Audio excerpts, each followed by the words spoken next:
Blog Talk Radio.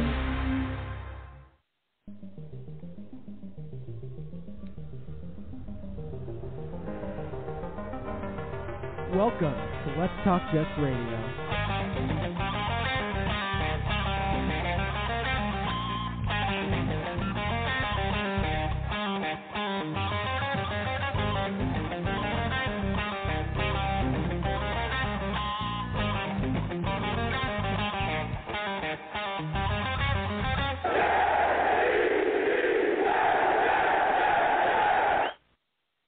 Good evening, everybody, and welcome back to another episode of Let's Talk Jets Radio.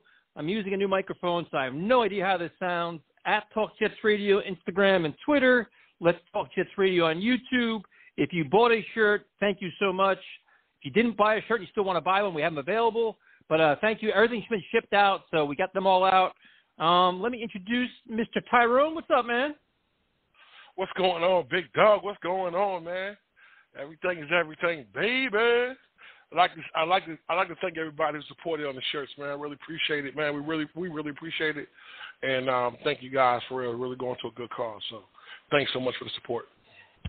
Yeah, definitely. So, $2 from every shirt goes to Scars Foundation. I'll be providing a receipt to that on Wednesday. So we're fully transparent with everything we do. So we definitely appreciate the support. Like I said, we're out of XXL and we're out of XL, but we have other shirts still remaining. Probably have like 15 shirts left. So.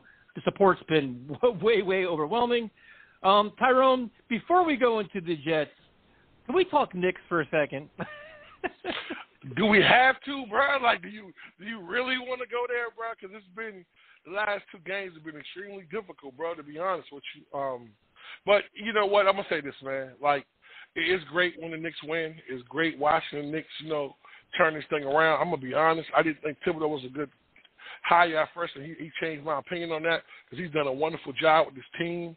We don't have a superstar, bro. We don't have a real scorer. No, I mean, you know what I'm saying? No, hold on. This is the problem. No, this is the problem. Is we had high expectations going into the series. Randall has been dreadful. Barrett has been terrible. Thibodeau has been stubborn. And now it's like slowly but surely, all the feel-good moments we had throughout the season, the excitement of the playoffs, they should have been swept. They should have even won the second game. Yeah, I mean, and it's like, again, it's the truth. Like, you know what I'm saying? Listen, basketball is about matchups, right? That's what really basketball is matchups. You know what I'm saying? So a better team could win, but have better matchups, you know what I'm saying, and still lose. The other team have better matchups and them lose. Like, the Knicks should actually win this series, man. You know what I'm saying? They should actually really been in this series. But like I said, man, these guys really haven't really scored. You know what I'm saying? We're a defensive team, and you know what I'm saying? They let my man Randall's shoot whenever he terrible, wants to. dude. It's been horrible, bro. And the thing about it, Barrett too, man, he just keeps shooting, bro. Like, you know what I'm saying? It's like these guys that just keep shooting. And don't get me wrong, I'm a shooter, so I've always had the philosophy that a shooter's going to shoot. But they've been really in a bad funk, man. So you got to switch it up a little bit, man, because Randall's not able to really drive. He needs to, you know what I'm saying, go in a little bit, watch the ball go in the bucket.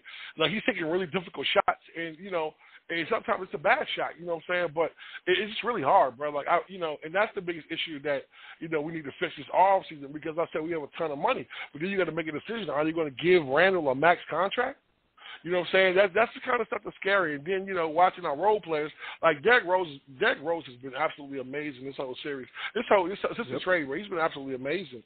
But it's just hard to watch, man, because I feel like we're a better team, and Atlanta really doesn't do it for me. It's just like they are a better team. They're playing way better than we are, and it shows every game. And I think, I'm hoping that we can get one more, but I don't know, bro. It's ugly, bro. It's ugly. It's like it's hard to watch.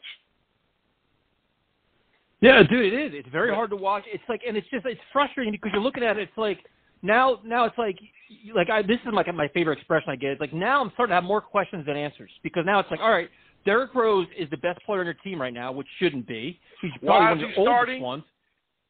Because we had no fucking point guard, but then they signed that point guard from overseas, which is fine. But it's like now it's like you're wondering, what the fuck is Randall? Like, this is the biggest stage, dude. This is like, you made the playoffs. We propped you up, most improved player of the year. People are talking about him, wanting to be all NBA, all this shit. We put him on this pedestal. You're our guy. You're our hero. You're all this. And he's done shit.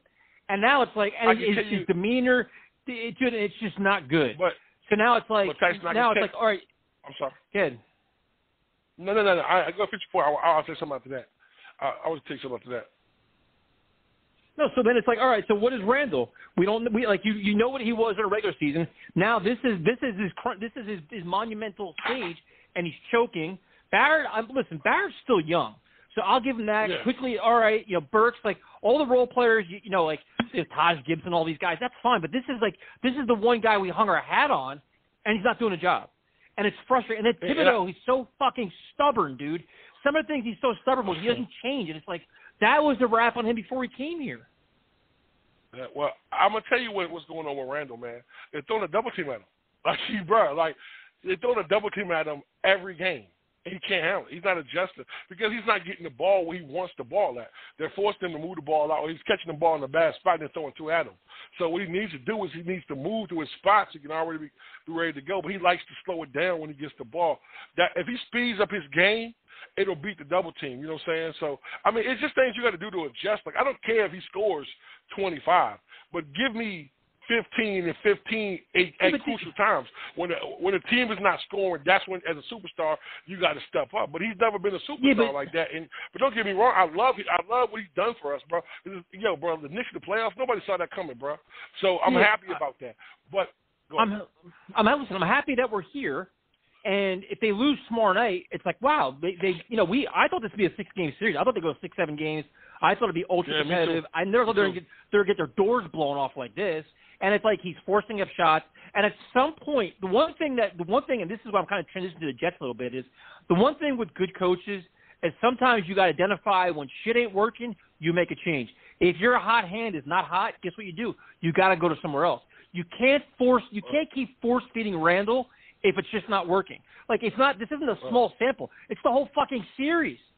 So if he starts the game 2 of 10, then figure something else. Like, try to change what you're doing a little bit. And it's just, this is so frustrating, man. Well, look, I'm going to tell you something that's so funny, man. Prime time's a coach, you're a coach, and I'm a coach, right? My first 3 years of coaching, right? I probably coached about 8 years basketball, right? My first 3 years of coaching, I know you remember coming on the show after games. My first 3 years of coaching, I overcoached. Like, it was me. It wasn't the team. It was me. I was overcoaching. And I had to learn how to relax, you know what I'm saying? And same way with you, you know what I'm saying? You're a coach. And sometimes, like, and I'm going to be honest with you, my first season, I didn't have an assistant coach where he ended up getting sick and he couldn't end up coaching. Bro, I'm going to tell you something. I learned more in that season than I've ever learned in coaching because I had to do everything. Like, I don't have nobody to tell me how many fouls he got or, you know what I'm saying, this just situation taking the head. You know, I got to do everything. I got to rotate, to call defense, and I was overcoaching the whole time. So it took me a while to get my little rhythm and saying, okay, I'm going to let these guys go down the court 3 or 4 times. We don't make a basket. All right, I'm going to call a set. Let's do this. If we get the ball, if it's there, push it. If it's not, pull it out, set it up. Let's run something. You know what I'm saying?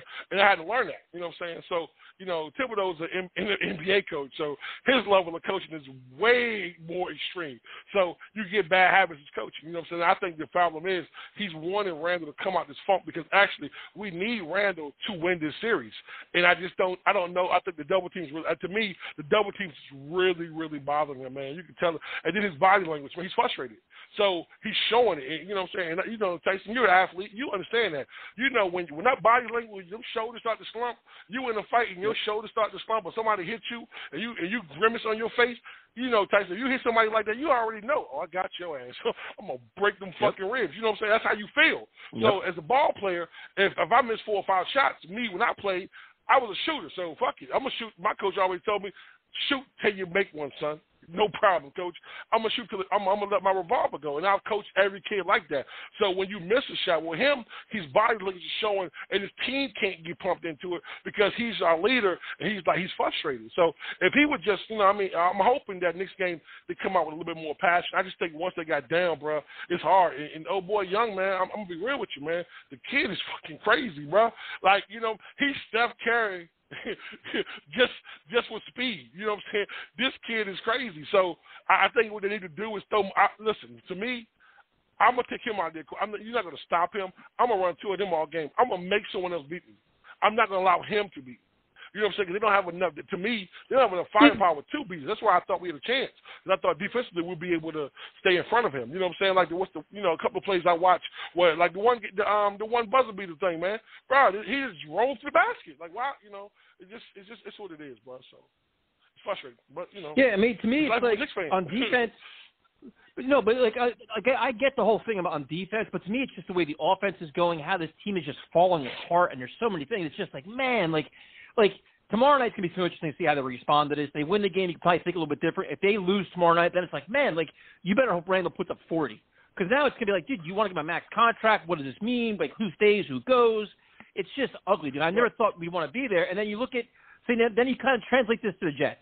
So now the Jets, what you want to see is that same kind of level of effort out of them that the Knicks give in the regular season, where you see that competitive, like well-coached, competitive, all-for-one, they're a united group. They played as a team. They played as a unit. That's what you want to see. You want to see leaders emerge. You want to see all these things, and then you can keep building on it. So now the Knicks could have some things to build on. The whole Randall decision is going to be very interesting.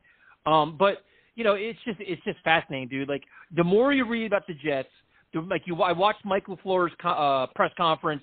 You watch all these things, and they come off very intelligent. They come out very well researched. They came out with there's a blueprint and a plan for everything. They asked LaFleur about the running backs. He had an answer for that. The receivers. He talked about Zach Wilson and the things about Zach Wilson that you hear. And I understand it's early, and all we have is some bullshit OTAs. But the kid is a film junkie. He's working night and day to bond with his teammates. He's trying to do all these different things. He's earning respect from everybody. Dude, that's exactly what you want. And he's got a little swag to him, too, which I like. Like, Sam Darnold was a nice kid. He's a humble kid, very kind of behind-the-scenes guy. Zach Wilson's out and about, dude. He's doing his thing. He's bonded, but he's not scared to put himself out there a little bit. And I think that's going to help him get everybody on the same page faster. Well, I think that one thing we got to remember, and the Knicks should really show us how our season might go with the Jets. The Knicks are a young team. So we have some older players, but they really are the nucleus. The Knicks is a young team. Our nucleus is a young team. And I think that, the one thing I like about them, and I like what Coach LaFleur said, he said, what I love about him is this kid can throw the ball from every angle. You know what I'm saying? So yep. I think that, you got the weapons for him. You know what I'm saying? You got to show up the offensive line, which I really like the fact that they brought Mosley in. Not Mosley, the tackle Morgan Moses. Washington. Yeah, Moses. Yes, I love the fact that they brought him in. You know what I'm saying? I know they didn't sign him, but I mean, we're hoping that maybe that works out. Just because you're adding more protection in. You know what I'm saying? I want the line to be stout, bro. I really do. We have the receivers. I think we have decent running backs. So it's up to him, and I think this kid's up to the challenge, man. But we have to understand we're a young team, so it's going to be some young moments. It's going to be some young mistakes. You know what I'm saying? But I think that the best way to help a young quarterback is a good running game. And protection. And that's why everybody wanted to get rid of the center. And I'm sitting there like, look, man, listen, you don't want a rookie center with a rookie quarterback in the NFL, because these teams that we play are dogs. You know what I'm saying? So I wouldn't mind having a veteran there. And I like the fact that we're showing up the inside, because if you look at it last year, it wasn't our tackle play that was that bad. It was our inside. Our inside was the worst it's been in a while. So, I think that, what I'm saying, AVT coming in, or ATV as I call them, what I'm saying, coming in, I think that secures the left side of the line. Now, I think that we can find somebody to put, on the right side that can be more than serviceable. Lewis took a contract reduction, which I really like, because I think if not, they were going to cut him.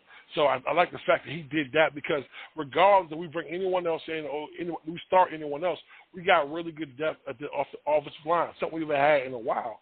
And so, I mean, I'm excited, man. I'm gonna say that, bro. Like, just like with the Knicks, I'm excited. You know what I'm saying?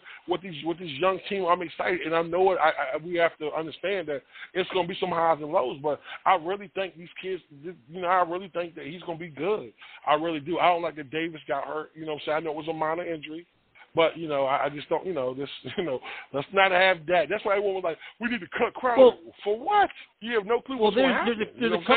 There's a couple things there. And, one thing you talk about, too, real quick, is that, the Jets today signed, 49ers defensive end Ronald Blair, who's apparently a Robert Saleh guy. Saleh loves this guy. He's been hurt, so he missed last season, too. I think it was a knee injury. but, a defensive end, versatile guy, got some pass rush skills, but the Jets' defensive line is just stacked, and which is good because we've been desperate for a pass rush, so literally it's a priority, and they're addressing it. And the interesting thing to come out of the OTAs is that we've all been begging to sign a veteran corner, and they finally answered the reason why they're not doing it. And I actually respect the answer, and I've been critical of them for some things, but they're saying, listen, right now we're going to give all our young guys as many reps as possible to see what the fuck we have. Because you know what? We don't know what they are. We know what we saw under Greg Williams. A lot of them were injured. A lot of them didn't have a preseason. So now let's get them on the field, let them run around, put them in our defense, and see what they can and can't do. And from there, before we go to minicamp, we can say, okay, listen, these guys can't do this. These guys can do this. This is what we need. And then you make your moves. Like, I think they're doing the same thing with the quarterbacks, to be honest with you, too. They're looking at James Morgan. They're looking at Mike White. Like, let's see what these guys can do. Yes. There's still plenty of – well, there's not a lot of veterans out there, but there's veterans out there. If we want to make a move, we can. And there's still – because right now all this shit's voluntary. When you have mandatory minicamp, ideally you'd want to have some of the guys that you on your roster there, and then you go to training camp. But their mantra right now is get all these guys in the field, test them out, draft picks, everybody else, and then figure it out. Listen, I can't hate the idea because you know what? We don't know how poorly coached some of these guys were last year. And then on offense, with the offensive line, a lot of competition too. And the fact that they brought in Moses for an interview and dude, that's a good sign, man. I mean, no stone unturned. They realize they have some deficiencies, and then it just comes down to negotiations. How much do you want? Okay, that's not what we want to pay you, and we move on. But they're making a lot of smart moves, man. They can explain it. Where in years past they just couldn't explain shit. They can explain what the hell they're doing. What's so crazy and so beautiful to me is this is how competent organizations run. This is what competent coaches and GMs do, man. This is how successful organizations do, and that's something that we got to get accustomed to. Man, I love the fact that they're giving the young guys reps because they didn't get reps last year. You don't know what you have. You know what I'm saying? You don't know what you have with a guy like Clark or you know what I'm saying? You know what you got in a couple of cornerbacks, but we just drafted 3. You know what I'm saying? So I understand that. If you need to improve, then you improve later. Listen, we're number 2. We're still with the cap money left that we have right now. So, today is June 1st. What happens on June 1st? There's going to be a lot of cuts coming up. There's a lot of good players that's going to be available, man. So, I love this, man. I love where we at. You know what I'm saying? Like I said, I wanted the line shored up. I wouldn't mind bringing in a veteran cornerback eventually. You know what I'm saying? I want to get Marcus May signed up, and I want to, and whoever falls loose. I mean, someone that says, like, we could go up to Julio. Bro, that's the one thing I can say that we don't need. And Tyson, you said it last week. That's the one thing. It's the first time that we can say an all-pro great player. Nah, we good. We good in that department. You know what I'm saying? Bro, we can never say that. It's like D-line. Like, bro, we good on D-line. I'm okay with our D-line.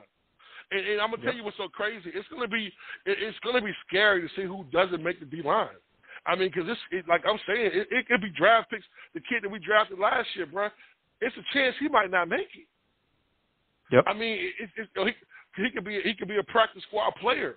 I mean, that's where it could actually be at because the fact that it's gonna be a really good competition there, man. And O-line as well, man. That right tackle, that right guard spot.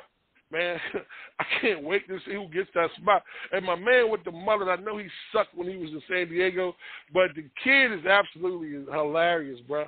Like, he's funny as shit, bro. He makes me laugh, bro. I can just see him pumping guys up on the sidelines, man. So, it's cool, man. I'm excited, bro.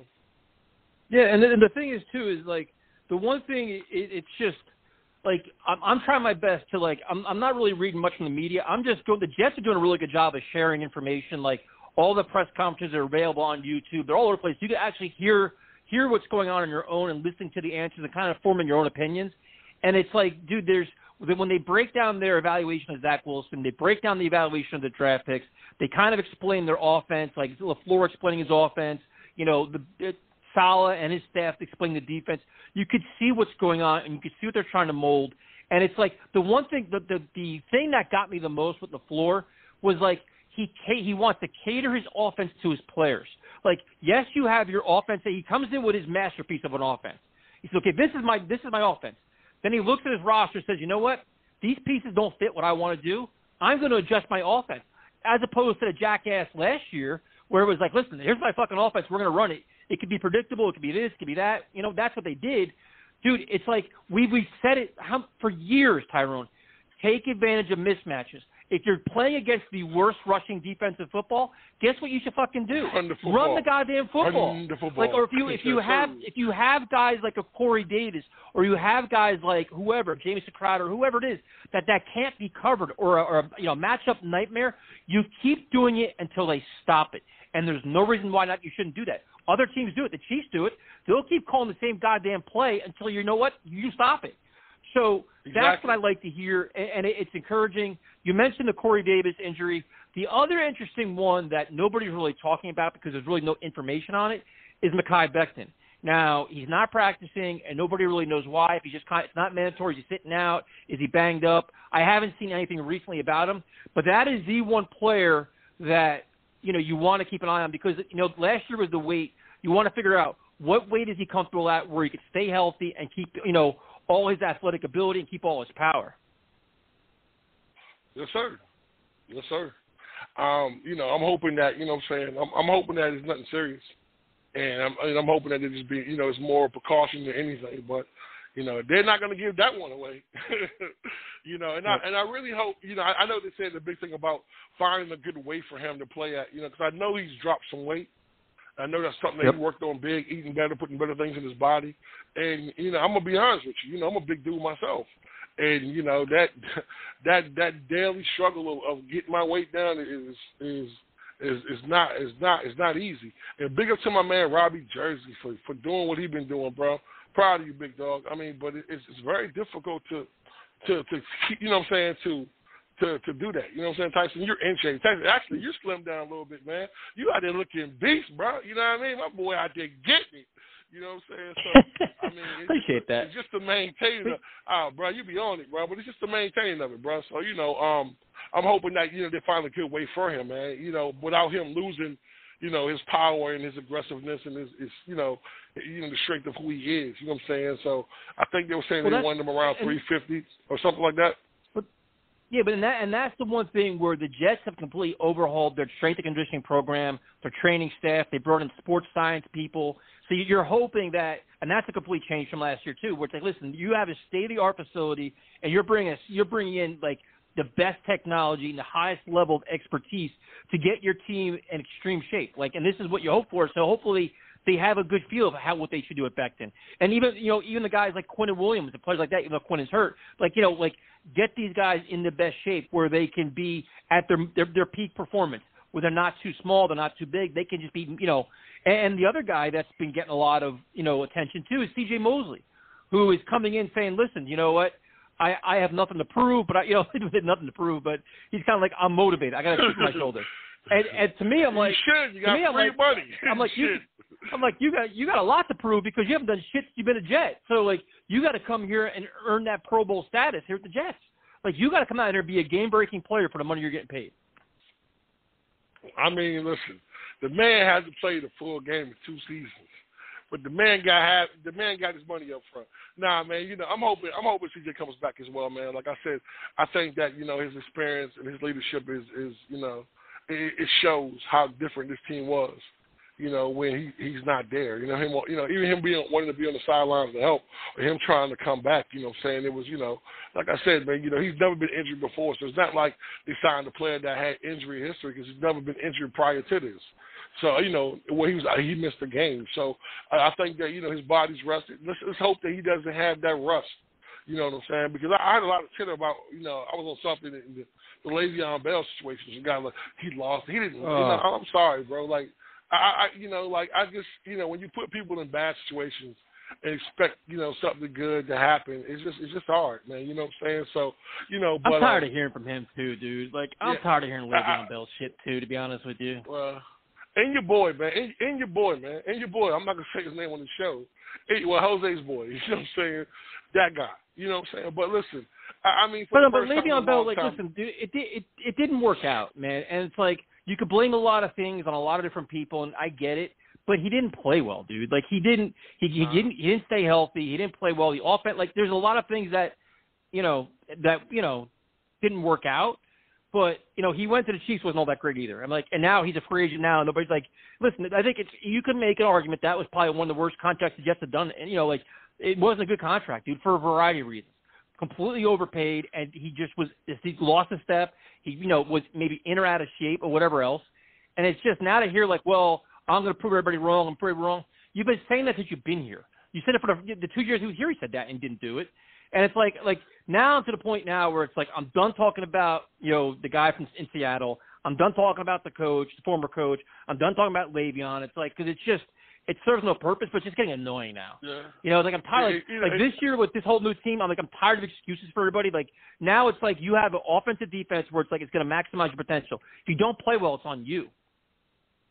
Well, and I think that, man, the great thing about having, what we have in the building now, I just think it's a whole breath of fresh air. And, you got guys that are really creative, inventive. And I like that kind of offense. We've always wanted that, man. You know what I'm saying? Like, Sam had his struggles, right? But if you had motion to make the things easier for him, that could have helped him, man. You know what I'm saying? If you had better receivers, that could have helped him. You had a better offensive line, that could have helped. And I think that Joe Douglas finally, got it and understand that, look, I just watched y'all ruin this kid. I'm not ruining the Knicks one because that's on my watch. You know what I'm saying? And I like the fact that they got talent in the building. And, and the funny thing, I've been saying it for like a year or so, and I almost have to shut up about it. I was like, well, you can't fix everything in one off season. He didn't fix everything, but he was damn near close. To me, we have more talent and depth than we've had on this team in a long time, and we're lacking in a few areas. But still, I can't complain with that. Not with 2 first-round picks, 2 second-round picks, a third round, 2 fourths, and we got 2 fifths this year as well. You know what I mean? It's crazy. Like, I'm loving that, man. I'm loving that. You know what I'm saying? We don't even know about the Pittsburgh picks yet.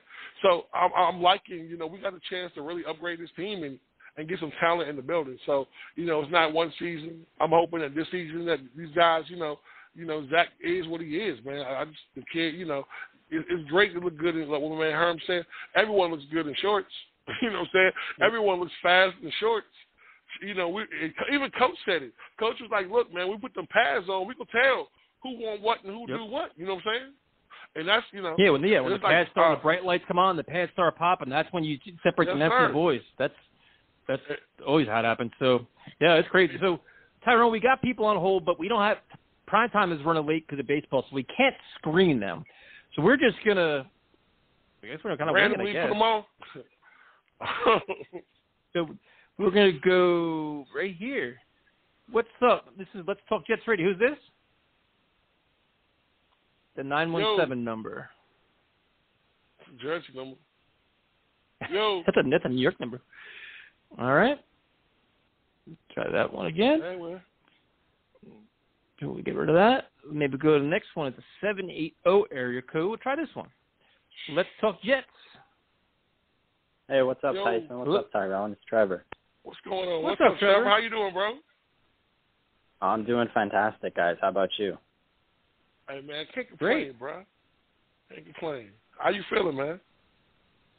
Man, I'm feeling confident, Tyrone. Like, for the first time, I kind of feel like, I know it's my first year as a Jets fan, but I kind of have, like, that cockiness and that confidence to me. I know we're not going to be a playoff contender or anything, but I do think that we'll get at least 8 wins this season.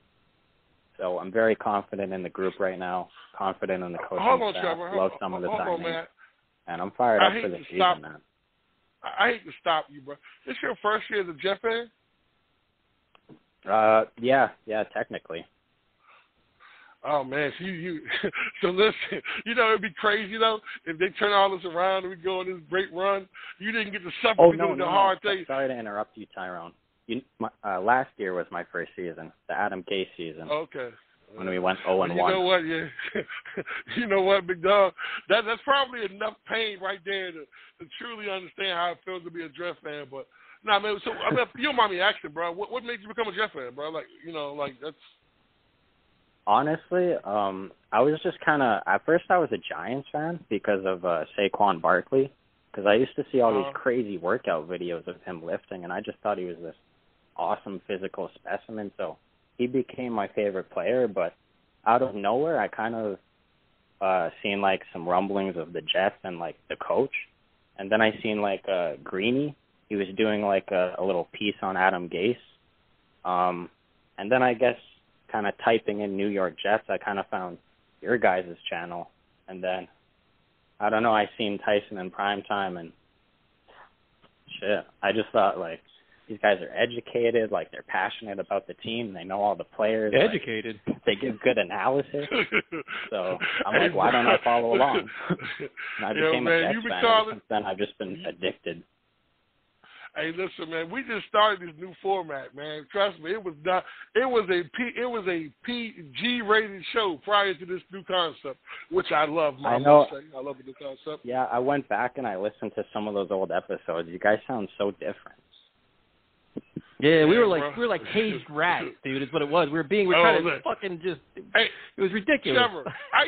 Trevor, I would get kicked out of the show at least once a month, bro. Hey, Tyron, you can't use that word, dude. Tyron calling all lit up, all hammered and shit. Hey, listen, I'm gonna tell you this right here, right? It was so bad. Listen, it was so bad. I mean, I don't know what loss it was, man, but I was heated. Before I even got on the air, prior time, I was like, Tyron, no cussing. As soon as I said hello, what's up, man? Tyson was like, hey, man, no cursing. Bro, I got like about 6 sentences in, bro. Boom, boom, boom, boom, boom. All right, Tyron, we'll talk to you next week. I called back and listened to the show. It was that bad, bro. It was.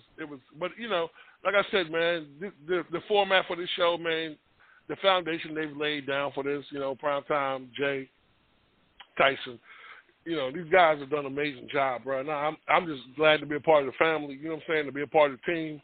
You know, I was just a regular caller, bro. I was Tyrone from Virginia, bro. That was it. You know, that was my shit. And I come in and I call in and I raise Cain every week. You know what I mean? And I love it. You know what I'm saying? I love talking about this team. I love this team, and now, you know, I want to get back to winning. I want to know how that feels again. So, but appreciate that, bro. I'm glad you're a Jet fan, man. You got to come to one of these tailgates, man. And I'm telling you, bro, don't let Tyson Prime get you in trouble with that drinking. Cause hey, well, I'm 21 now, Tyrone, so I can drink legally in the U.S. So whenever I come out there. Look, you're a grown ass man. I'm gonna say you're a grown man. Be careful though. Oh yeah, I'll put my big boy pants on for that day. You best believe it. You're gonna need it. But listen, you guys, I know you guys got a lot. Oh no, sorry. Go ahead, Tyson. No, good. No, I was just gonna say I know you guys got a lot of people on hold, so I don't want to take up too much of your time. So I didn't really know the topics for the night, so I just kind of like wrote down like 3 questions for you guys. Is it okay if I ask them? Yeah, go ahead. Of course. Okay, so am I crazy for having more faith in Kenny Yeboah as our tight end than Chris Herndon? Yes. Yes, I think so. Chris Herndon is okay, bro. I mean, like, I know we keep waiting for him to break out and be this overall superstar, man. But, yo, man, like, it's there, bro. It's there. I mean, he has to find a way to put it on the field. But I'm telling you, man, it's there, man. It really is, man. I really think, and this system might really be good for him, man. Look at San Francisco's tight end, bro. He's probably one of the best in the league. You know what I'm saying? And they featured that. Like, the good thing about it is they're scheming guys open. So it's not just the middle of the field. They take advantage of every angle. So, you know, you're going to push the ball down the field, and I love that, man. You know, so he's talented. What you think, Tyson? Yeah, I mean, to me, I'm thinking, like, the tight end position as a whole has been so grossly underutilized for how many years now? Like, it's been like it's like an albatross for our offense. And I think now with Michael Floor, I think it's going to be more of a focus on it. And I think now with better running, and one thing they keep talking about is attention to detail. So for that, to me, I think that you could. This is Chris Herndon's last stand, man. And I think he knows it. His agent knows it. His family knows it. Like, listen, man, it's put up or shut up time. Like, you have no more fucking excuses here. Because if you don't play well, they're going to pass. You're not going to be a Jet anymore. So I think he's got a chance to really do some good things. You know, undrafted free agents, I mean, they got a lot to learn. I mean, it'd be awesome if he could do it, but I think right now going into it, I think the expectations for Herndon are a lot more. Yeah. All right, yeah, question 2, man. I agree. So what are your guys, and Tyson, you knew this was coming. I had to ask it. I'm sorry. But what are your thoughts on James Morgan? Because I am so fascinated by him. Like, I'm just so curious to see how he looks in the preseason because the mystery is just killing me. Me too. Me too. Like, I just want to see if he's good or not. Well, I mean, we don't know what James Morgan is, dude. We don't know what he is. There was no preseason last year and nothing in training camp. We don't have no idea what he was, and he didn't play last year. So basically, it's like, you know. I mean, that's Tyson, just we're all learning at the same time. Do you think that's because Joe Douglas kind of saw where the season was going and he was like, look, kid, we believe in you. You got potential, but we're not going to put you in with this bonehead coach. Just sit out the rest of the year. We'll play you next season. No, he should have played.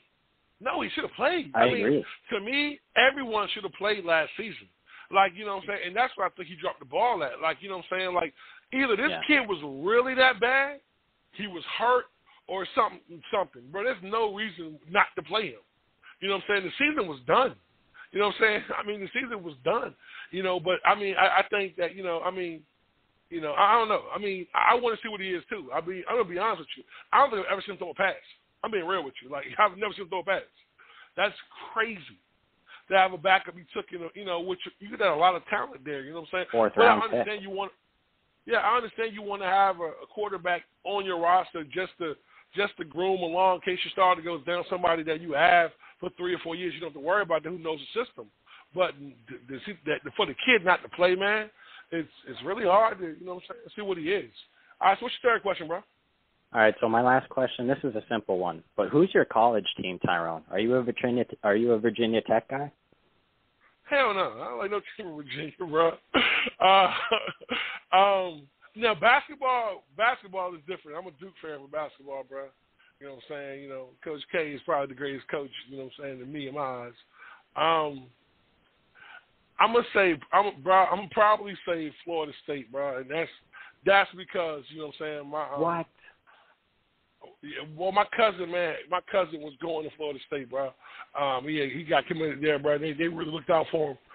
He never really played, but he blew his knee out his senior year, and they still gave him a scholarship, bro. So, he has a really good job as a pharmacist right now, and I just rooted for them after that, man. Really, I like college football, but I never really had a team. I was like, I love them. I'm a diehard. Basketball is something different. Tyson? Yeah, I got you. I'm a Florida fan. God, so. Don't ask Tyson, bro. Please, bro. Go ahead. No. I know who his team is. I don't need to hear the theme song again. You bro. Here it goes. Oh, shit. Fuck. Hey, Trevor. Let me explain something to you, Trevor.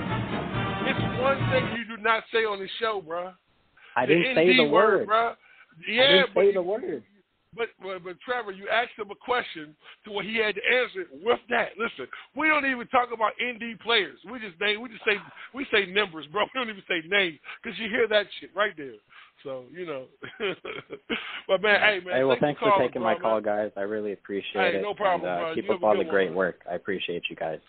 All right, bro. Have a good night, man. Have a good one. All right, we're gonna go to JJ in Brooklyn. JJ, what's up, man? What's up, JJ? Yo, what's going on, fellas? How you guys doing? Hey, man, maintain it, bro. How you, man? Yeah. I'm good. I'm tight, man. My Knicks, 3-1, man. Freaking Randall. This guy plays an amazing regular season now. It's like you don't know where the double teams are coming from, and they're making him go right, and he can't do it. It's like, dude, max contract, my ass, man. I'm sorry. I can't. The season's over with. I don't care. Nobody cares what you did in the season. You know what I'm saying? JJ, it's big boy time, man. JJ, they give these kids max contracts for no reason, bro. Like a lot of cats, man. get mad. I mean, we knew he wasn't a number one type of guy. You know what I'm saying? But this is the bad part, man. Like the hardest thing. I think the good point of all this is us having a winning season actually might, be able to get some free agents in the building. You know what I'm saying? Because like I said, you see a lot more, bro. Yeah, bro. But I don't know, man. That's what I say, but it's going to be hard to give him a contract like that because it's like, but if you don't get anybody else, then what you do? You know what I'm saying? So, yeah, trust me, bro. He's not. I mean, as great as his regular season was, man, we knew if Julius Randle is your best player that, there's no legitimate title hopes or nothing. You're not going nowhere really if he's your best player. Who's the guy you could get? Is Kawhi going to leave the Clippers and come here in the off season? You know what I'm saying? Who are you going to get?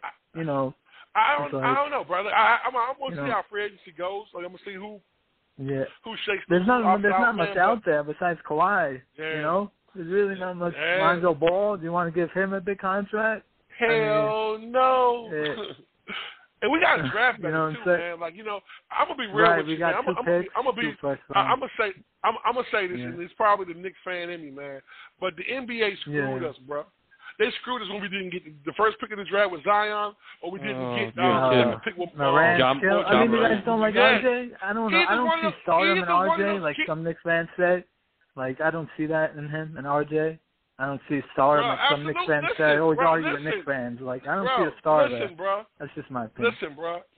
Hey, they screwed us out of that, and they know it too, bro. One of them. I know. Even Morant. If we could have got John Morant. Oh my God, bro. Oh my. But this is the shit that kills you as a Knicks fan. Because everyone knows as a Knicks fan, they did us dirty, bro. That shit was dirty. God. Come on, bro. That was dirty. And you know what I'm saying? That was dirty, bro. That was dirty. That was dirty as hell, bro. I mean, I like RJ, but do you guys see stardom in him, man? Because I don't. I don't see, like... I mean, he's young, but to me, he shoots too much. Like, you know what I'm saying? But don't get me wrong. He's going to grow. He's a defensive player. He's a good... Yeah. He's not going to be a superstar, but he's like a 1A or 1B guy. That's what you need players like that. He's definitely a starter in the league, but just not the kind of guy that's going to carry. But as he grows, he wins. Exactly. Right? You know what I'm saying? But I mean, he's a keeper. But to get a superstar, you might have to trade him or Randall. You know what I'm saying? Like, there's no free agents besides Kawhi to like star type free agents. So you're gonna have to either trade some of these picks. Well, they got 2 first-round picks, right? So they got the Mavs pick, our pick. So you either trade up or you package those picks and try and get a good point guard or a good wing, a good shooting guard or small forward. I mean, I hope that all the shit talking the Hawks are doing gives us some freaking.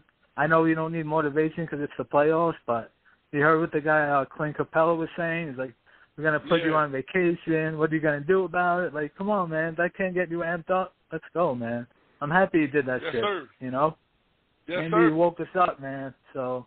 But, just on the Jets real quick, you guys actually touched on the things I wanted to talk about was, unfortunately, the first thing was, like you were saying, Tyrone, like that line, we definitely improved it 100%, with, as you call him, ATV. I love it. And then if Fan's going to give us what he gave us last year, I'm totally good with him, but all it takes is one bad spot, and center and, and left right guard, I just don't know. They feel like McGovern's going to improve with this new system, but also last year I can't be too hopeful. And what are we going to get at right guard? We don't know. I wish we knew what Clark. I wish Clark got some time last year. I know he was hurt, and then they didn't play him. You tell him. But I'm gonna say this, bro. Yeah. If you have improved guard play, you have improved center play. You know what I'm saying? That's the truth of it. So if we can improve our guard play, I think it'll help McGovern a lot. I'm hoping, you know what I'm saying? I don't know if he'll be here next year, but I think that, this year, you know what I'm saying, we're going to have to depend on him. And then we got to stay healthy, you know what I'm saying? Like, we got to stay healthy, you know what I'm saying? You know what I'm saying? The big guys got to stay healthy, you know what I'm saying? ABT, got to stay healthy. These guys got to stay healthy. You know what I'm saying? If we do that, you know what I'm saying? I think we got a chance. That's a big key. Is he gonna, how many games did he miss or have to come out of? We can't afford that shit, man. I mean, it was hard watching him walk in the locker room, But, as Tyson always said, the best availability is availability. You know what I'm saying? So, exactly, man. I mean, but that's why I like the fact that they went and looked at Moses. I like the fact that they brought him in, just, because, even if he's not bringing him in on starter money, you still bring him in, bro. You know what I'm saying? Because you want quality veterans in case someone goes down. But if they say they bring him in, what do they bring him in? What are they doing with Fant? Moving in the guard or getting rid of Fant? Like, what do you do then? I mean, honestly, bro, for real, I would move Fant to guard. And that would solidify that line because then you got depth on both ends, you know what I'm saying? But, if they're bringing him in, I don't think they're going to bring I don't think they was going to bring him in for that type of money. So if they don't bring him in for that type of money, you know what I'm saying, they might be bringing him in for backup money if he doesn't get signed somewhere else. But if I was him, he probably not going to sign until after training camp because, injuries occur. You know what I'm saying? It's like, so that's the scary part about it is. But, Fant's contract ain't really that big. You know what I'm saying? That's why I like Fant, man. Fant's gonna give us what he gave us last year, man. I'm good with Fant, man. 100%. But let me ask you a question. Low key, really good last year. What if somebody gets cut? You know what I'm saying? After June 1st, that's a Pro Bowl right guard. Would you want to bring him in? Yeah. Because I would. Oh, hell you know yeah. what I'm saying? That's the spot I'm worried about most is right guard, for sure. Yeah, but Tyson, would you want to do that? I mean, because then it's like, what about Clark? What about, you know what I'm saying? I don't know, man. It's crazy, but I'd rather have more talent than not enough. You know what I'm saying? And that's what we. What do you guys think of to. Clark? You guys hopeful of that or what? That he could be at right guard possibly? What do you guys think? Bro, I did, man. But they got him listed as a tackle, bro. Like they have him listed as a tackle. Right. Yeah. And I'm gonna be honest with you, man.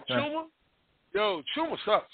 I'm gonna be real with you, man. He sucks, bro. Terrible. He sucks, bro, man. He be getting killed out there, man. I think they need to move his ass to guard, bro. You know what I'm saying? He's getting killed. But listen, watch the kid from BYU, man. Watch the guard we got from BYU, bro. I've been hearing a lot of good things about this kid, bro. Like, you know what I'm saying? If he wasn't injured, bro, he might have went in the third round of the draft, bro. So watch this kid, man. I'm gonna tell you something. That would be big if we could just get some. Man. Oh yeah. That would be big if we could get right guard still, man. That would be as huge. an undrafted free agent? Oh, absolutely, bro. Last thing I wanted to ask you guys, we actually touched on it already, was Herndon. Like that, like you were saying, Tyrone, the talent is there, man. Like 2 years ago, we were like, yo, this kid's gonna be a stud, and then, I don't know, maybe it was fucking Gaze, and, he had all those terrible drops, but there's talent. There's a lot of talent in there. We don't have no other options, right? So I'm kind of hopeful he could bounce back and show us what he showed us what he was showing us a couple of years ago. That would be huge, well, man. He's a matchup. He's a matchup nightmare. You know what I'm saying? He's a matchup nightmare. You know what I'm saying? So.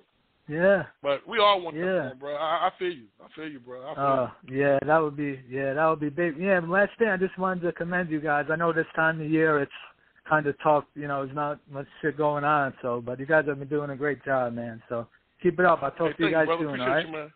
All right, bro. Have a good one. All right, Thank you guys have a good one. All right. All right. Good night, man. Peace. All right. Next up is Afram. Afram, what's up, man? How you doing, guys? Pretty good, bro. How about you? Going? No, I'm fine. Maintaining, man.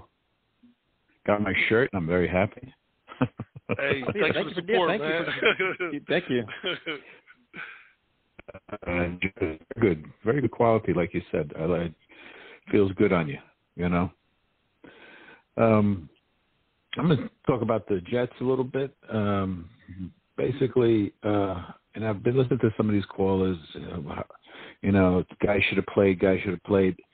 And, they keep mentioning Douglas should have played them. But, Douglas didn't have the power to play them at that point. He was still the same. He had the same authority as he just did the player personnel.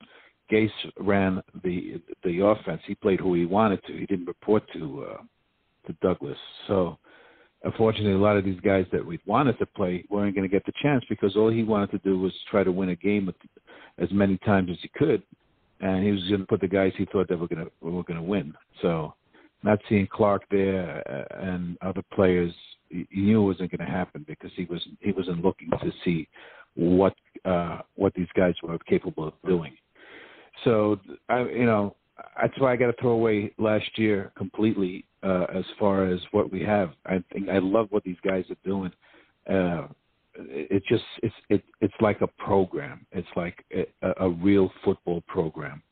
We haven't seen this in a long time. I mean, these guys approaching this thing real professional. It really gives you a tremendous confidence in what they're doing. And I think that, like Tyson, you said, they're going to see what these guys are before they make a move and determine are these guys good enough to succeed in our system, or do we have to reach out and bring someone in with more experience?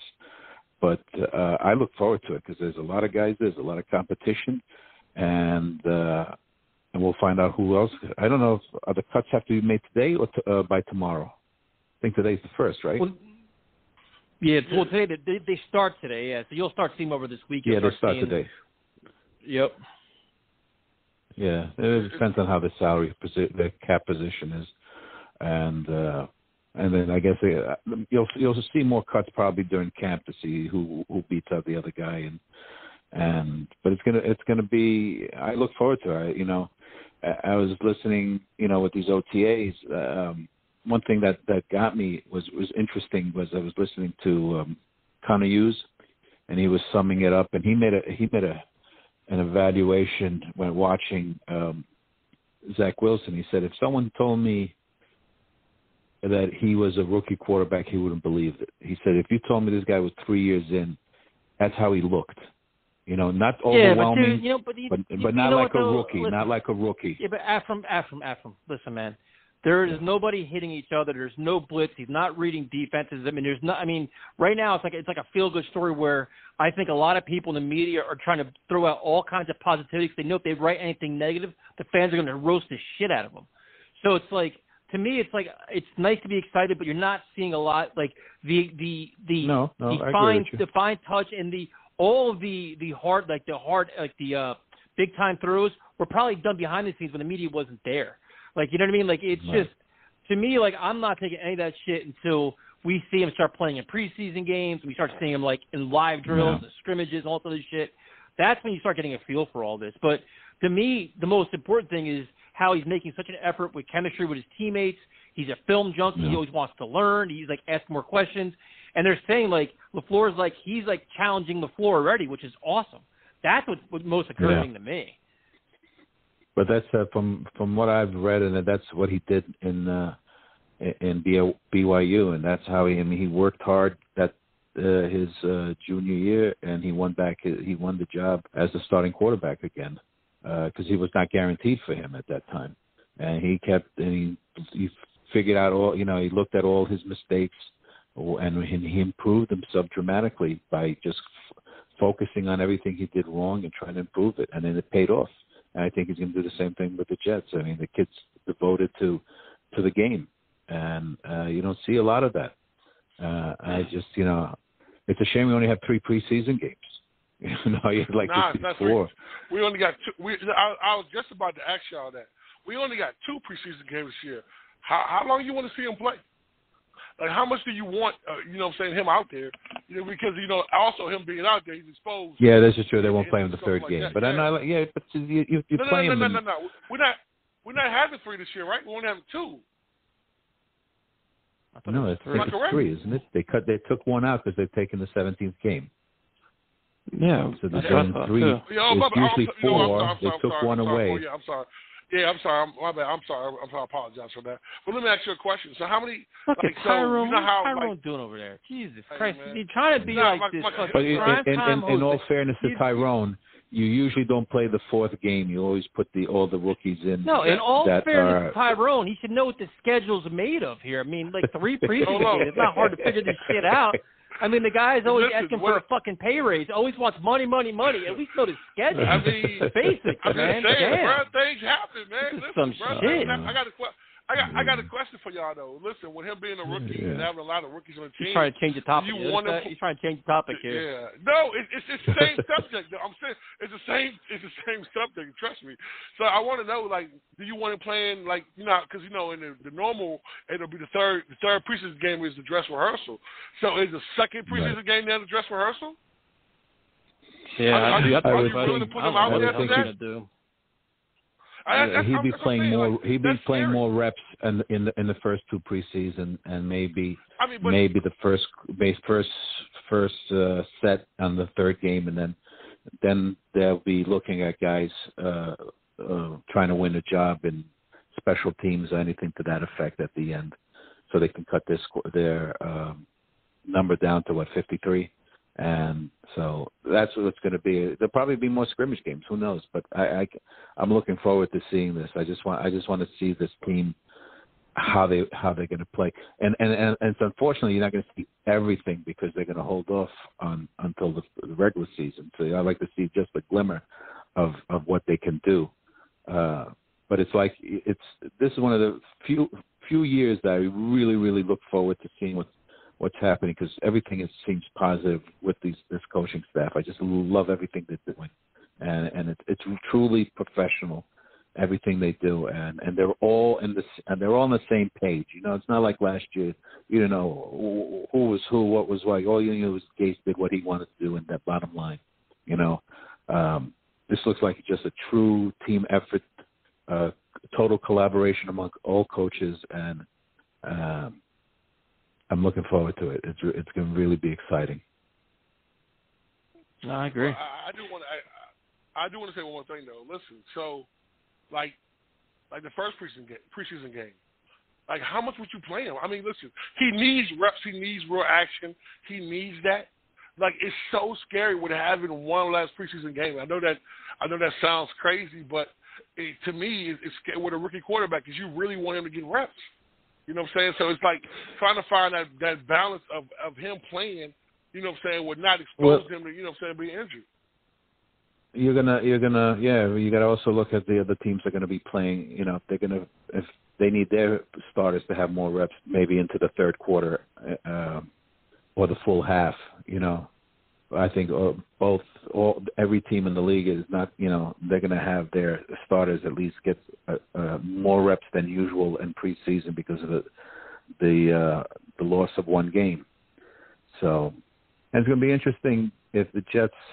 You know, a lot of these guys, because of preseason, they're going to have a slow start in the season, I'm hoping. And I hope the Jets, you know, figure a way to get a jump spot early and win a few early to catch some teams off guard that usually take a longer time to get back to their football speed. So it's going to be. I'm surprised we're playing the Patriots both games early. Even before I buy and get them out of the way, but there's some good matchups. I'm looking forward to competition. You know, playing competitive against these other teams.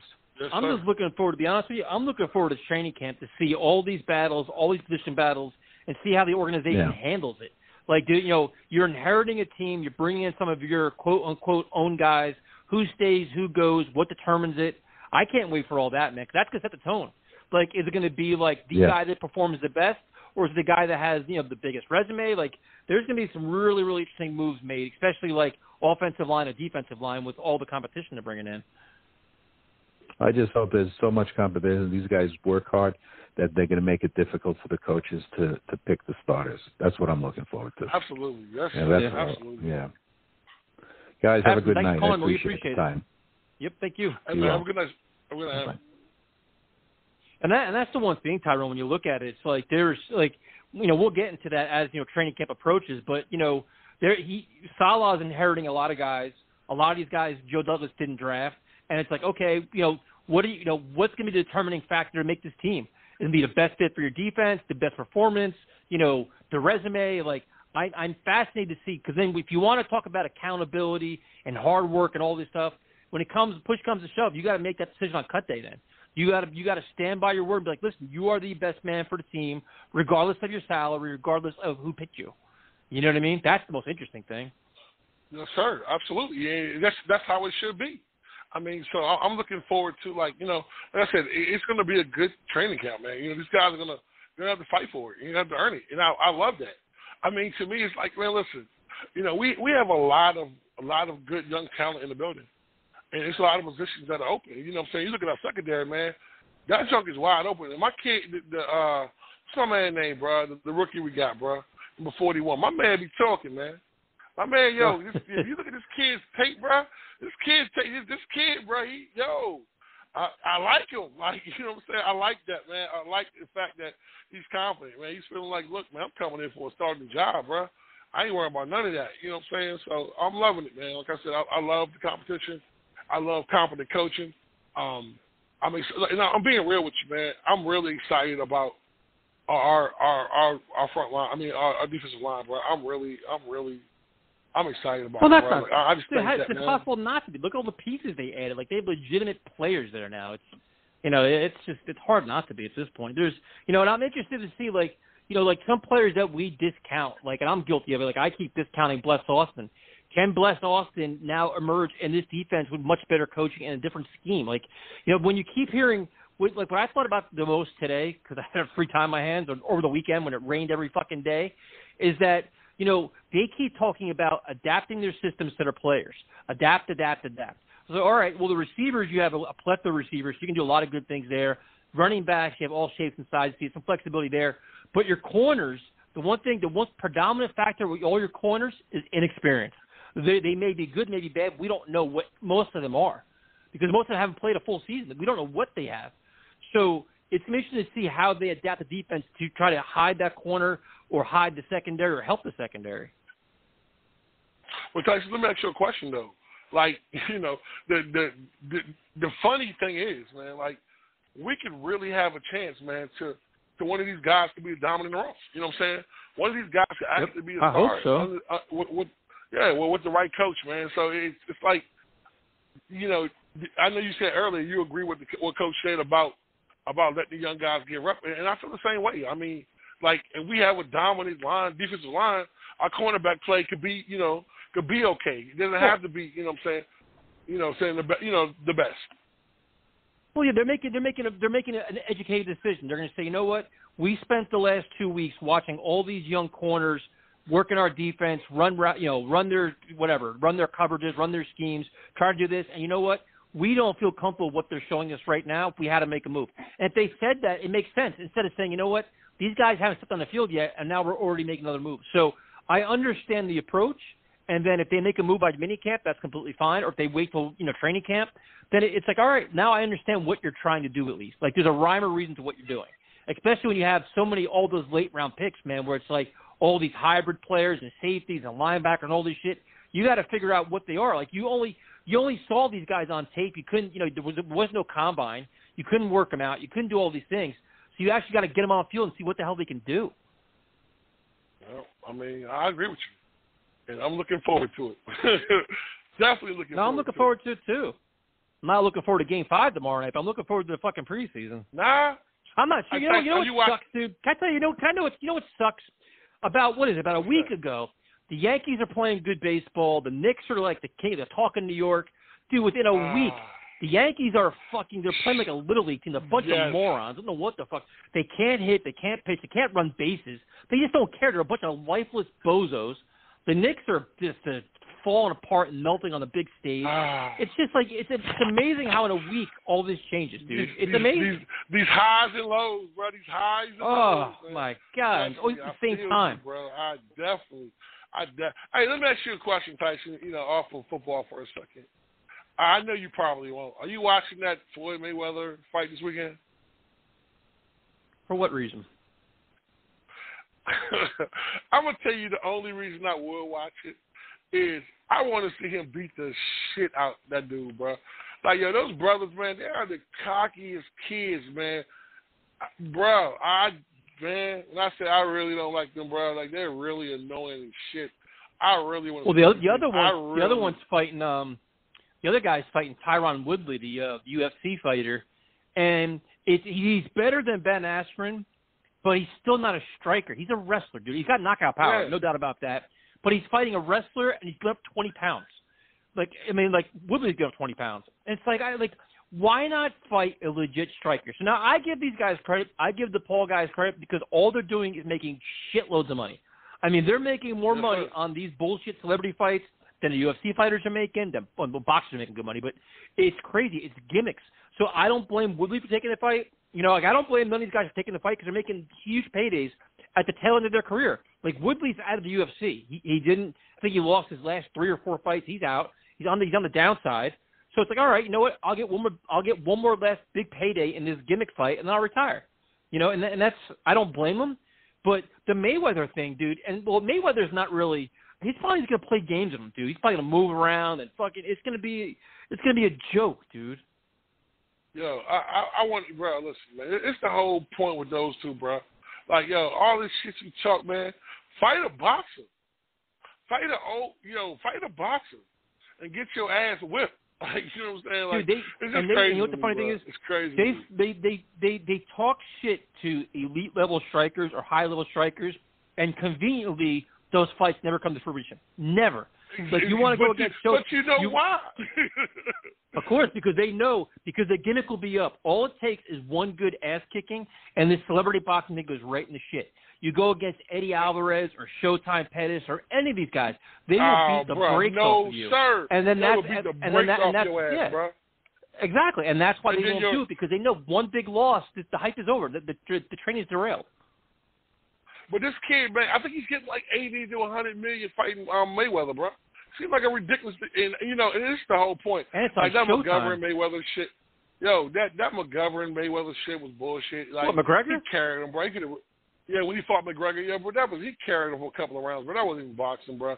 Like, this shit right here, I'm being real with you, man. Like, I would respect Floyd more. Let's go in the ring in one round, just beat the brakes off his ass, knock his ass out, keep it moving. Like, just make him not want to do this shit no more. Like, period. Like, you know what, you've done. But he won't do that. He'll carry it a couple rounds, make it look interesting so people can buy it. Man, that's why this shit is such a joke. Can't watch that, bro.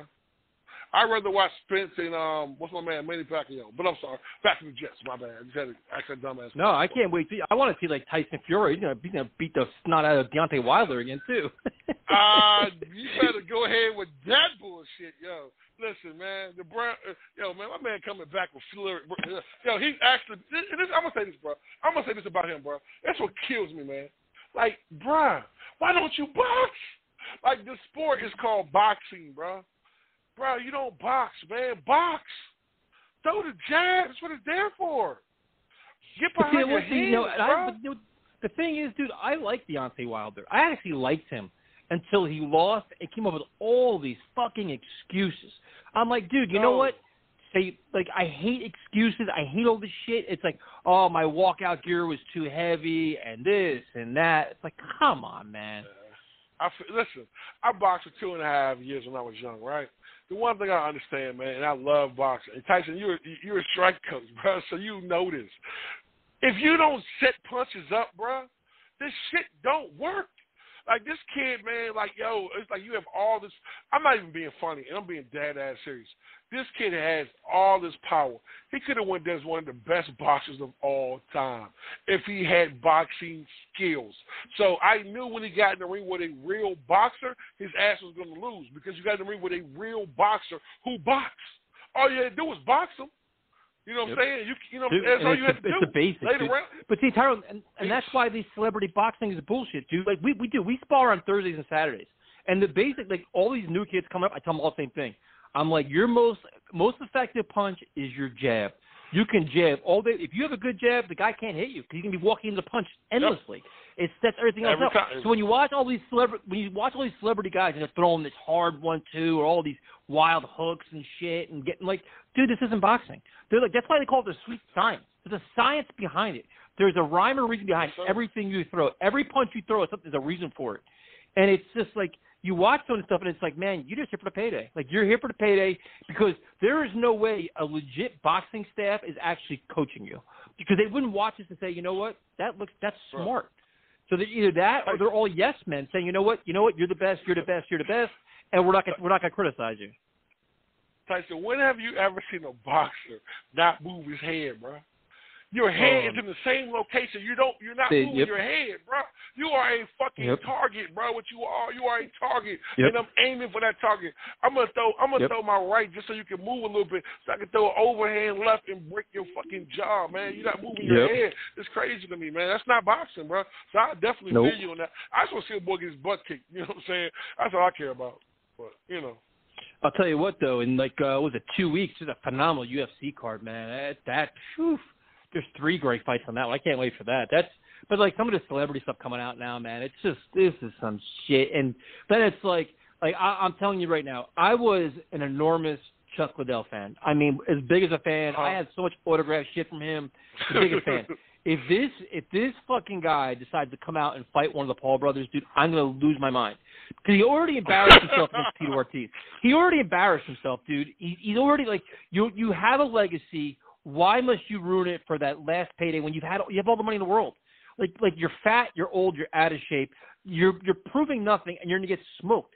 And at some point, you gotta worry about head trauma. Like, I don't want to see none of this shit. You know what I mean? Like, that's my biggest fear. Like, even like Anderson Silva fighting, I think he's fighting Chavez. Like, Anderson Silva is still functional. Like, he's got some pretty good boxing. He's got good head movement. He can do some things. But like these guys, late 30s, early 40s, dude, fighting young guys. Come on, man. I'm gonna be real about Silva, man. Him coming back from that leg injury, bro, is utterly amazing, bro. I got to give him credit for that, bro. Look at Chris Weidman. Chris Weidman's trying to do it now. Yeah, man. Those injuries are so. They're so, bro. That's the hardest bone, the hardest bone in your body to break, bro. And you broke. But you know what the thing is though? To be completely honest with you, with leg injuries, and I can speak from firsthand knowledge, dude. When you fuck up your leg, especially when you kick, then when your leg gets healthy, you're scared shitless to kick, dude. Like right now, I have a leg that I hurt. That when I spar, like I throw the predominantly the other leg until I'm like in deep shit, and then I'll throw the other leg because you have that fear of getting hurt again, and like it's hard to get out of your head because it's psychological, dude. You're like you know what you did to get it hurt, and when you repeat the same action, you're nervous, like oh shit, this is gonna happen again, dude. It's hard to get it out of your head, man. It really is.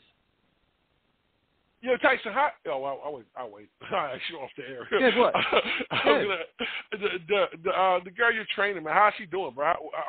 I've heard you saying about her in a while. I know I saw you sparring with her, and I saw she bust you up. I saw she had you out there leaking, big fella. You know what I'm saying? What's her record, man? No, dude, she's doing great. Our whole team's doing great, man. Everybody's been winning. We had 3 guys fight this past weekend. They all won. I mean, our team's been rolling, dude. Just rolling. She's fighting, I think, the end of July. She's going to go back on the cage again. So they're doing good, man. It's just everybody's working hard. You know, now it's cool because the gyms are all fully open now, which, you know, whatever. But it's everybody's been training hard. And then right now the cool thing is there's so many. For a while, the cards were so limited because, you know, the athletic commissions were very strict. But now it's opened up. Like there's fights every 2 weeks, dude. So if you truly want to get on a card, you can. And now the team's taking advantage of it. So she's doing great, dude. I actually trained with her tonight. She's doing great. It's cool, dude. Like it's cool to see everybody's working hard and getting better, and it's fun, dude. Painful, but it's fun. I need to come lay on your couch for like 3 months, man, and go to the Tyson School of working out. I'll be in shape, bro, in 3 months, man. You know what I mean? Dude, when you come up, what you do is when you come up for a Jets game, come up like on a Thursday or Friday, and dude, you can come like Kevin came. You can come to the school. You can train. You can watch all the pro sparring and shit. You can do it. I can get you passed for a week. You can come fucking train. Yeah. Hey, bro. That's all right, bro. I see you had Fireman Ed now. That was so cool, bro. That was so cool. Look at you in there. Kevin's been in there. Kevin's trained in there. You can come in there. So what we're going to do is we'll bring on Mr. Jose. Jose, what's up, man? Oh, what's going on? What's going on, guys? How you doing, bro? You all right? How was your weekend? It was good, man. It rained every goddamn day. It was miserable. Tyrone? Well, yes, sir. Why the fuck did you have to bring up that fight? Why? Hey, bro, I just wanted Tyson's opinion because I knew he was going to go in for. I thought he would go in for a spill. Now you got me pissed. Why are you pissed? My bad, Jose. Because that's not a joke. It's a fucking joke. It's a joke. I know. It's a joke. Yeah, you're definitely right, bro. You're absolutely correct. Like, what the it's fuck $1 million joke, though. Yes. For 2 idiots. Yeah, bro. The best boxer. The best boxer in the last decade, bro. If not longer. Fighting internet sensation. Exactly. A clown. Basically. A clown. Bro. Yes, Jose. Bro, you couldn't say it better, bro. Tyrone. Yes, sir. Why are you talking shit about RJ Barrett? I mean, listen, bro. RJ Barrett's had a terrible series. Bro, he really has. I know. Bro, he's been struggling, bro. I mean, it's the truth. He doesn't have any help. Oh, give me a fucking break. No, listen, you know what? What I don't want to fucking hear is excuses now. This is the biggest stage. You showed improvement during the regular season. Now you're on the primetime stage of the playoffs, and the team is choking. They're choking. All of them, except for Derrick Rose. Randall melted. Yes, I understand there's better coverage against him, better defense. Randall is choking like Kim K. Listen, I'm not. But why would listen? RJ Barrett's young. He's young. He shows improvement, but he hasn't played well, dude. Like sometimes you got to elevate your game in the playoffs. He hasn't done that. Yeah, you but take Tyron, a lot of shots. No, you take a lot of shots though. You take ill-advised shots as well. he's supposed to shoot. Who else on that? I mean, supposed to make it too. And when you're missing 6-7 shots, bro, go to the basket, drive to the basket. You know what I'm saying? Listen, move the ball. I mean, that's what coaching too. I don't know what set coach is calling, but I'm just saying if you're catching the rebound, you come and you're throwing it up, and like bro, he hit 2 in a row, right? Now, not last time, he hit 2 in a row, right? Yeah, I watched it. I was so you saw when he missed like 7 or 8, and he didn't even play in the whole damn near fourth quarter. You still got to keep shooting. You still got to keep shooting. When your coach you got to go. Yeah, but Jose, listen, you got to keep shooting. I understand it. It's been the whole fucking series. Like this is like for Randall, for one example. It's like, listen, okay, you can have one bad game. You can have a game and a half. Dude, it's been the whole series. I agree with you. I'm not giving Julius Randle a pass. But I'm just saying, Tyrone said, RJ Barrett shoots too much. If it wasn't for him, nobody would be shooting. Well, I mean, there's times where Burks looks a lot. He looks like a much better shooter than half these guys. Derrick Rose has been phenomenal. There's other guys that are just more pure shooters. But Barrett's got to drive to the basket, dude. Like that's. Is he a shooting guard or a forward? He's a 2-guard. He's a shooting guard, right? 2-guard, yeah. He's 2-guard. Listen, don't get me wrong. Listen, man, I've been a Knicks fan, man, my whole life, bro. So trust me, I can give you stories about bad shooters. I can just say John Starks and just leave it at that. But what I'm saying, though, John Starks is a better shooter than Barrett. Wait. Why you got to mention Starks? I'm just saying, bro. So to say that, I'm just saying, he's a very. He wasn't. He's kind of a streaky shooter, bro. Like but when you're missing that many shots, bro, you're getting down every time. You know what I'm saying? Like, he plays great defense. You know what I'm saying? He has great drive ability, but he doesn't create no one else a shot. That's hard. Let me give you some hope. Okay. Go ahead. Let's hear this shit. Now, do you know who struggles their first playoff series shooting 3 air balls? Paul George? No. Who? Kobe Bryant. Oh, Christ's sakes. But Jose, hold on. No, I'm not. Okay. Tyson. Listen, bro. I love you, bro. Tyson. Kobe was a fucking monster. Wait, Harold, let him finish his point. Get it, finish his point before I roast you. Tyson. Yes. Hi. I'm not saying RJ Barrett is going to be Kobe Bryant. I'm just saying Kobe shot the ball like RJ. He's shooting the ball right now. And he's putting up shots. He's a young player. He's got a lot to learn and a lot to prove everything else. But as of now, you wanted to see him play better in the playoffs. That's all. Like, listen, he's not going anywhere. He's going to be back next year. But it's unfortunate when you see, like, the Ja Morant and everybody else. It's just like, Jesus. I want Julius Randle to fucking step up, not RJ Barrett. Yeah, I mean, he's been terrible. It's been so disappointing. So disappointing. I know. I mean, it's hard to watch. And he's just forcing shots, missing layups.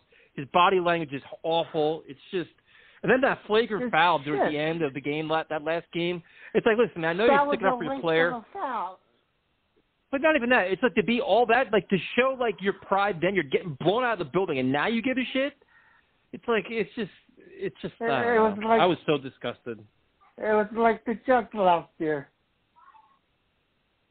Yeah, not that. I mean, it wasn't that bad. I mean, the Jets were nowhere near as good as the Knicks, but it's been ugly. Go back to the Seahawks game, and you have fucking left out. I think you should stick to your bad rapper takes, Jose.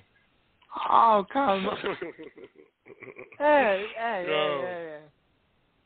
what did I do to deserve this shit? Come on. I'm just saying, man. You said Kobe and R.J. Barrett, man. You know what, man? Normally, if I didn't love you so much, man, I would hang up right at that point. Like, the conversation's over. Like, I'm done. Like, there's nothing to say to that shit. I did not say I said Kobe shot air bars. Yeah, but Kobe made his team better. His mentality, bro. He willed his team to win. You can't do that when, you know what I'm saying, different kind of players, but, you know. At least RJ is trying. That's what I hope he's fucking trying. That's what he's paid for. What the fuck? Y'all want to give him his participation trophy? Well, he's trying. Go team, go. Good for him. He's actually competing. Hey, listen. I'm gonna tell y'all something. Wait, hold on, Tyrone. Hold on. Wait, Jose, go ahead, Tyrone. Go ahead, Jose. Let's go. I'm ready for you. I am just comparing his play to Julius Randle's play. Julius Randle looks like he should be singing Strangers in Paradise. Jesus Christ. He looks so lost. All right. Lost out there. At least R.J. Barrett is fucking trying. Randall's trying. He's forcing the issue. He's just playing terribly. He's just lost out there. That's him trying? Don't try so hard. Play your game. Yeah. Jose, he's stupid as shit, bro. He said, don't try so hard. He's cussing. Wow. He's cussing. Wait, Jose, to go back, I forgot what you said. Was Eminem one of your top 5 rappers? Yes. All right. He was not one of yours, right, Tyrone? Nah, you don't want to hear us, bro. We're going to let Jose pass. Why do you ask? No, I just forgot who didn't like Eminem. I was just trying to figure that out. I forgot. Tyrone. No, I don't. Hold on. I didn't say I didn't like Eminem, bro. Like, don't even put that. That's what I heard. Put that shit on me, bro. No, you didn't hear me say I didn't like Eminem. You didn't hear me say that at all. Like, I didn't say I didn't like. I did not say I didn't like Eminem. I just said Eminem is not one of my top. He's not one of my top 5. Hell no. Go back to the tape. I didn't say that shit, bro. Listen, I can say you can come up to the tape all you want to, bro. I ain't say that. Like, I did not say I didn't like Eminem, bro. Like, go ahead with that shit, bro. I did not say I didn't like Eminem. No, I didn't say that. Bro, you said you ain't like Snoop, bro. What the fuck? You said Snoop was overrated. What? He is overrated. That's another terrible take. and with that, Jose, boy, I will say good night. Have a good night, Jose. Love you Have too. a good night, bro. Appreciate you, bro. See, tonight was one of those nights, Tyrone, that I wasn't in the mood for Jose's shit. I was like, you know what? Don't give me no fucking excuses. Don't fucking justify nonsense. Like, it's just, let's bring on Primetime. It's probably like, what the fuck happened to this show tonight? Primetime, what's up, man? Yeah. What up, Coach? 4 preseason games. What's up, Coach? Kobe and RJ in the same sentence? What is going on tonight? Yeah, bro. Hey, bro, listen. I tell Jose, man, I love Jose, but bro, I hung up on Jose right at that moment. Click, look, man. You call back next week and try to shoot again. 4 preseason games. Tyrone said there's only 2 preseason games. That's the one mistake I made tonight. You know what I'm saying? Well, Primetime, I got a question for you, Primetime, because I know you're the guru in this area. Okay, with only being 3 preseason games, Primetime, how much would you play as a young quarterback? How much would you play him? I'm not going to lie. I'm not going to play him any more than I would in a typical season. I'm not going to up his reps in the first game, just to, kind of make it like the second game or anything like that. No, I mean, you have his dress rehearsal probably in the second preseason game now, and you probably don't play him in the last one at all, and you probably ease him into the first one. So, I think the new format kind of sucks, at least for the Jets with a new coach.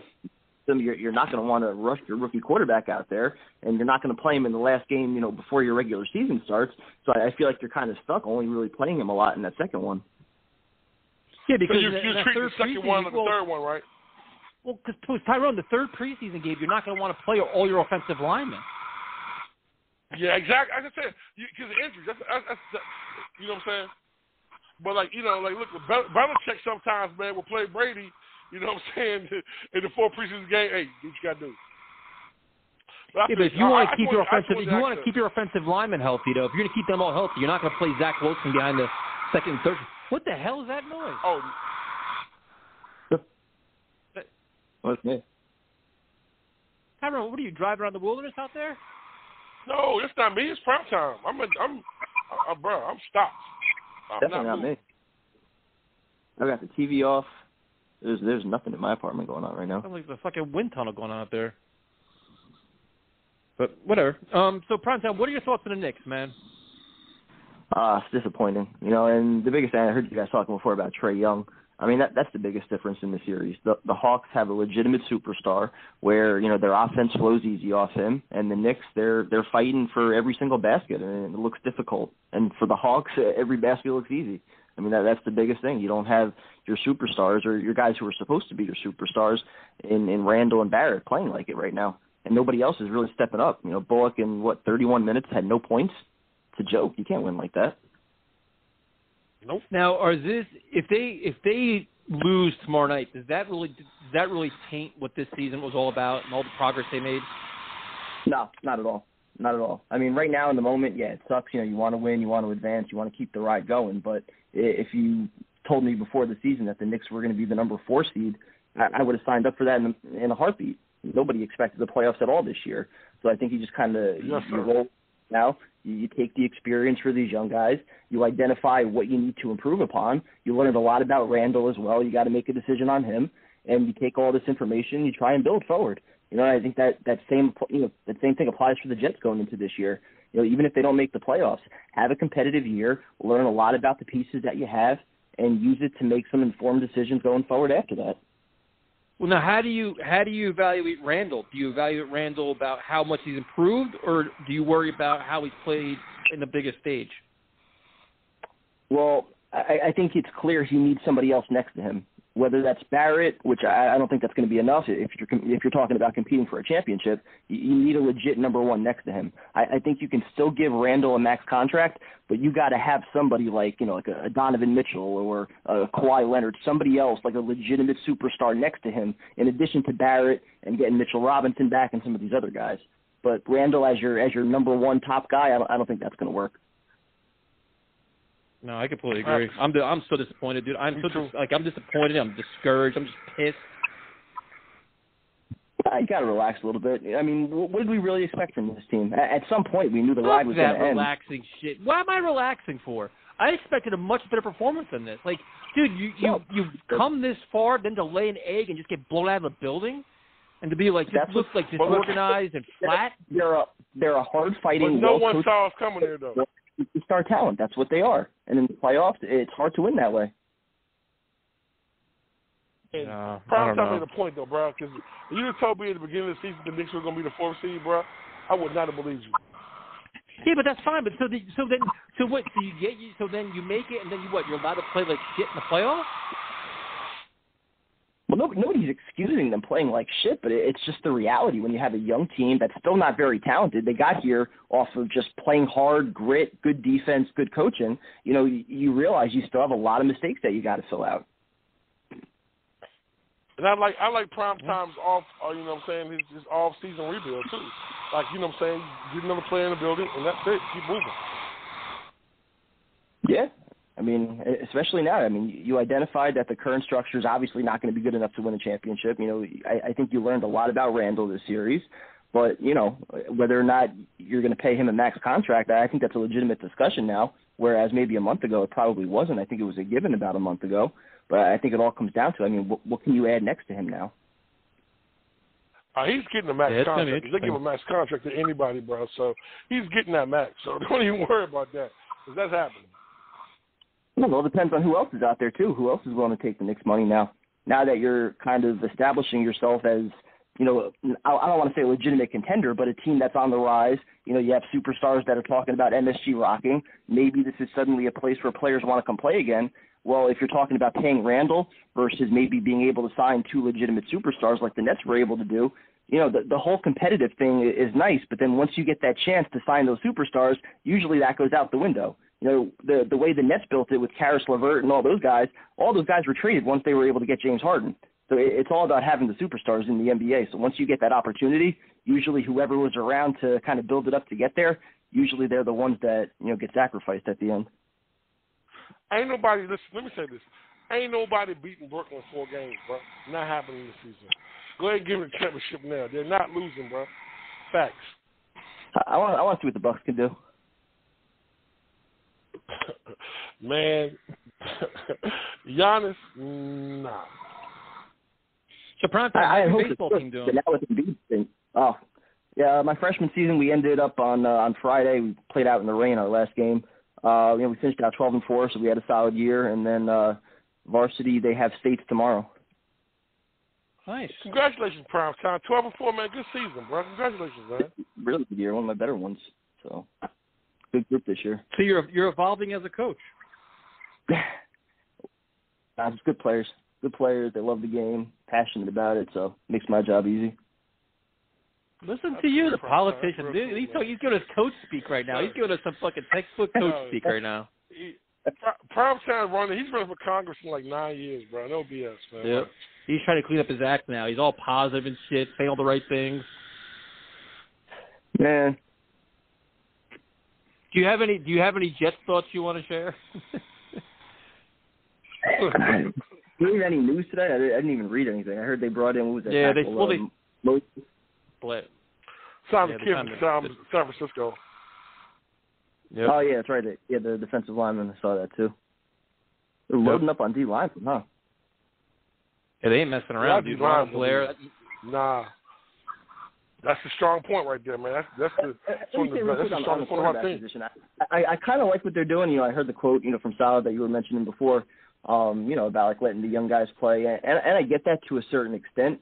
But I feel like at least at the beginning part of the year, the goal is to win and to kind of roll into camp with Bless Austin penciled in as one of your starters right now, or at least in competition with, some rookies and guys like Lamar Jackson and Javelin Guidry. I mean, you got to bring in some other competition. I know it's early right now. It's just OTAs. You want to evaluate these guys and get them as many reps as possible. That's fine. But going into camp, going into the season, I still think you got to bring in a veteran. And if at the midpoint in the year you're 3-6 or whatever, all right, you sit the veteran, you let the kids play the rest of the way, and you find out on the field that way. But early in the year, I want to have as many winning players as possible. And so you have some cap space. You got to sign somebody, I think, at some point. I think they will. I think they will probably for minicamp. Good, Tyrone. My question is this, Prime Time.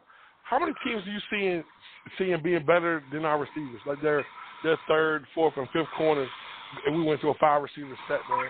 How many teams do you see really being able to really attack teams like that? So are you talking about like teams having better receivers than us, or being able to match up like defensively against us? A matchup defensively against us. That's tough. We're definitely a mismatch. I think so. At least at one of the spots. I mean, there's not many defenses out there that are stacked 3 corners across the board, or multiple safeties, things like that. So yeah, I mean, I think right now when you're looking at 4, possibly 5 deep, depending on what you get out of Keelan Cole, and if you keep Crowder around, I think receiver is one of our strengths right now.